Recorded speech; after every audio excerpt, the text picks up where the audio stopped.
papuntahin mo siya. Ayan. Dito ang programa ng Tayong Bayan. Okay, mga kababayan, dito tayo ngayon. Dumami na ang mga relista dito sa April Shrine. Nandito yung dalawang grupo to medyo nakakabanggaan kasi yung sa kabila ayaw na isisigaw Marcos resign. Ang mga corrupt lang daw ang mag-resign. Ganoon na rin yun. Ngayon, ayan, dito sa side na to.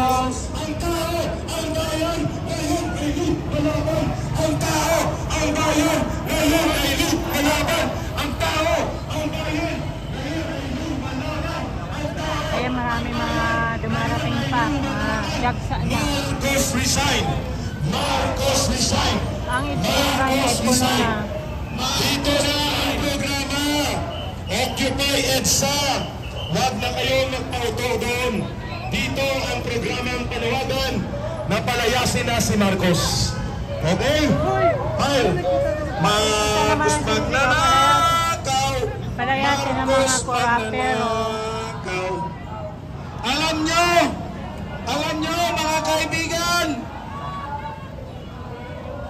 dahil sa banta ng Amerika, marami pong napiktuhan mga empleyado, marami pong naghihinayang sa mga empleyado ng gobyerno dahil hindi na ho maganda ang takbo ng ating gobyerno.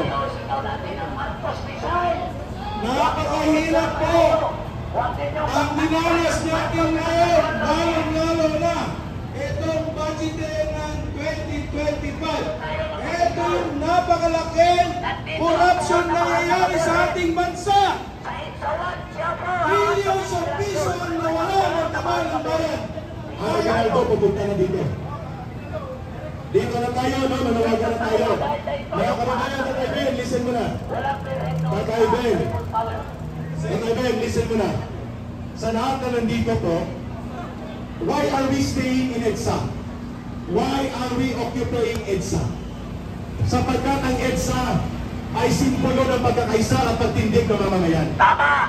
At hindi natin papayagan na ang history ay gagamitin para pagtakpan ang anak ng diktador at magnanakaw.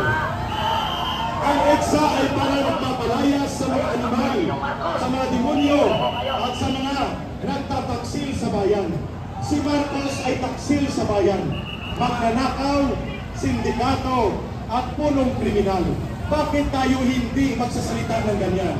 Kung sila ay alis, paalisin natin sila. Pero ang EDSA will belong to the Filipino people. Tama? Yes! Occupy EDSA. EDSA belongs to the people. Hindi ito pagmamayari ng simbahan Katolika. Hindi ito pagmamayari ng isang sekta o ng isang grupo.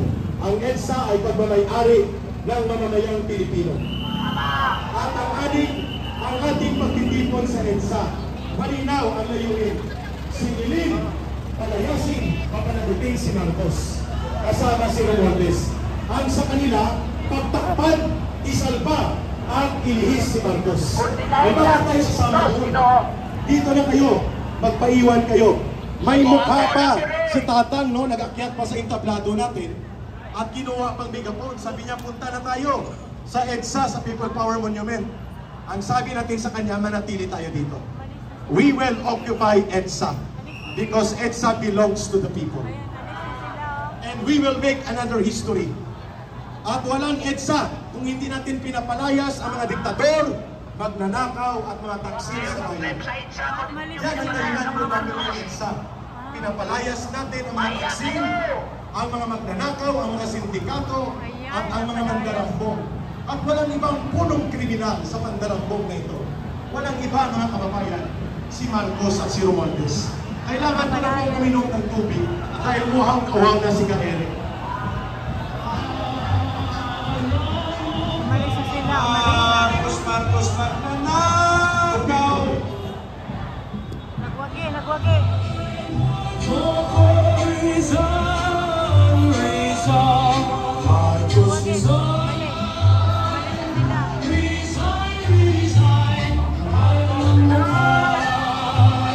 Marcos resign.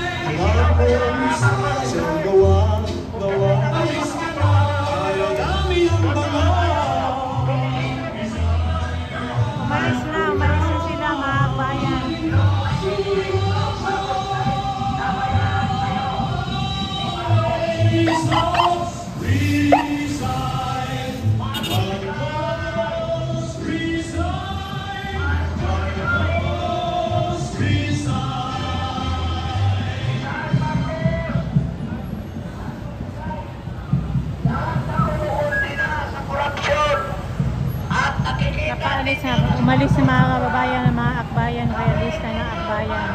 Umalis na sila. Dati, kanina parang susugod sila rito eh.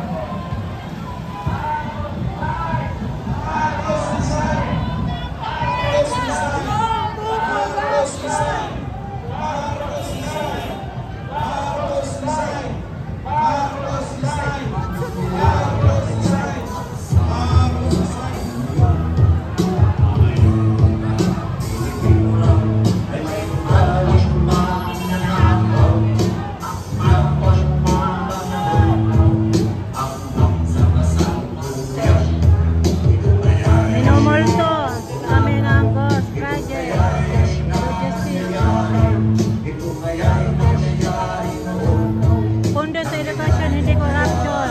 Minomulto kami ng ghost project nyo.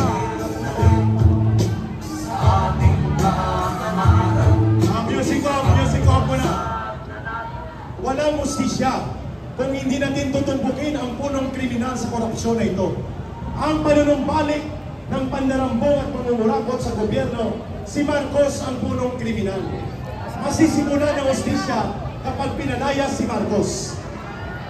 Ang EDSA ay para palayasin ang diktador at mga magnanakaw, para palayasin ang mga taksil sa bayan. Kaya kami ay nananawagan, Marcos resign! Marcos resign! Marcos resign! Marcos resign! Marcos resign! Marcos resign! Marcos resign! Marcos resign! Marcos resign! Marcos resign! Marcos resign! Walang justisya! Walang justisya! Kung walang tumbok ang kriminal na nagpanumbalik ng korupsyon at pandarambong, si Marcos. Kaya bakit natin hindi siya ipanawagan na lumaya sa puder? Ang pagtitipon sa EDSA, shut up, asshole! Okay! Okay! Mga kababayan, ang mga komunista ay dumaan at alam natin na ito ay kasabwat ni Marcos. Walang paninindigan kung walang paniningil. Ang paniningil ng taong bayan. Okay. Grupo yan, grupo. Grupo yan, grupo. Mga kababayan, isigaw ng taong bayan, Marcos resign! Marcos resign! Marcos resign! Marcos resign! Marcos resign! Marcos resign! Marcos resign! Marcos resign! Ang pagtitipon, makinig mo na, makinig. Ang pagtitipon sa EDSA, pagpapatalsik sa diktador at magnanakaw. So sino ang inyong tinututulan? Si Marcos ang kriminal at pasimuno ng pandarambong. Ang may pananumutang kriminal na dapat palayasin sa poder, si Marcos at si Romualdez. Kaya ang panawagan ng taong bayan, Marcos resign! Marcos resign! Marcos, kalma! Kalma! Go na! Hindi ka na! Kalma ka na! Marcos resign! Marcos resign! Marcos resign! Ang inyong mga pagtitipon, walang katuturan kung hindi tayo maniningil sa tunay na kriminal. At ang tunay na kriminal, si Marcos at si Romualdez. At ang solusyon, Marcos resign, mga kababayan. Marcos resign! Mga kababayan, ang panawagan ng taong bayan, Marcos resign! Marcos resign! Marcos resign! Marcos resign! Ang kriminal na may pananagutan sa korupsyon ay si Marcos. Ang EDSA ay para palayasin ang diktador at mga magnanakaw at mga taksil sa bayan. Not democracy, not dynasty. Okay, salamat. Twin flood voters right, Salamat, must salamat. pray. Okay. Mga kababayan na dumadaan, Ang panawagan po natin, mag-isip-isip pa Marcos naman resign. ang kaluluwa. At atin pong ipanipaliwanag sa ating kababayan. Walang paninindigan kung walang paniningil. At ang paniningil ngayon ng taong bayan ay para papanagutin si Marcos at hindi para iligtas siya. Kaya ang mamamayan, Marcos resign! Marcos resign! Mga kababayan, mga Marcos kababayan, resign! sigaw ng Yan ang sigaw ng taong bayan. may dumadaan Marcos naman ang pinakasalangang kriminal ay si Marcos. Go, PL, bye! Mga bayaran ni Marcos! Bayaran! Nakakaawa kayo! Hindi kayo nakakaranas ng baha! Nakakaawa kayo mga kapwa Pilipino!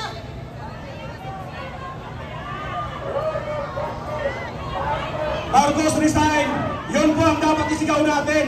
Kung hindi po tayo sumisigaw ng Marcos resign, kakampi po tayo ni Marcos. Yun po ang katotohanan dyan. Pakaya po natin pag-resignin. Yung totoong salot sa ating lipunan. Sige! Marcos resign! Marcos resign! Marcos resign! Marcos resign! Marcos resign! Marcos resign! Marcos resign! Marcos resign! Marcos resign! Marcos resign! Marcos resign! Marcos resign! Marcos resign! Marcos resign! Marcos resign! Marcos resign! Marcos resign! Marcos resign! Yung mga pare, nung panahon ng senior, sila yung may patalsik sa senior. Ngayon, sila naman ang nagkakampi sa junior. Nakakahiya maging Pilipino. Marcos resign! Marcos resign! Marcos resign! Marcos resign! Marcos resign! Marcos resign! Marcos resign! Marcos resign! Marcos resign! Marcos resign! Marcos resign! Marcos resign! Marcos resign! Marcos resign! Marcos resign! Marcos resign! Marcos resign! Marcos resign! Ang utak ng korupsyon ay si Bongbong Marcos. Isigaw natin ang panagutan kay Bongbong Marcos. Marcos resign! Marcos resign! Marcos resign! Marcos resign! Marcos resign! Marcos resign! Marcos resign! Marcos resign! Marcos resign! Marcos resign! Marcos resign! Mga demonyo! Demonyo! Ang tunay na nagpapahirap sa bayan mula noon hanggang ngayon ay ang apelyidong Marcos. Gumising na po kayo. Sama-sama po tayong manawagan. Wakasan na ang kahibangan, pangungurakot ng gobyernong Marcos. Ang isang solusyon ay Marcos resign! Marcos resign! Marcos resign! Marcos resign! Marcos resign! Marcos resign! Marcos resign! Mga kababayan, gumising na po tayong lahat. Ilaban po natin ang bansang Pilipinas. Laban sa totoong kriminal. Laban sa totoong magnanakaw. Ang magnanakaw sa kapaligiran ay ang Marcos, Hernandez, Saldico.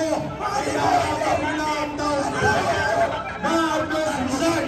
Marcos resign! Marcos resign! Marcos resign! Marcos resign! Marcos resign! Marcos resign! Panahon na! Naikansigaw Marcos resign! sa intrapes! Intrapes na ito! Alam niyo mga kababayan, noong araw, sinasabi nila ang Marcos ay magnanakaw. Hindi ako naniniwala dahil hindi pa ako pinapanganak noong presidente si Marcos Sr. Nang naging presidente, itong si Marcos Jr.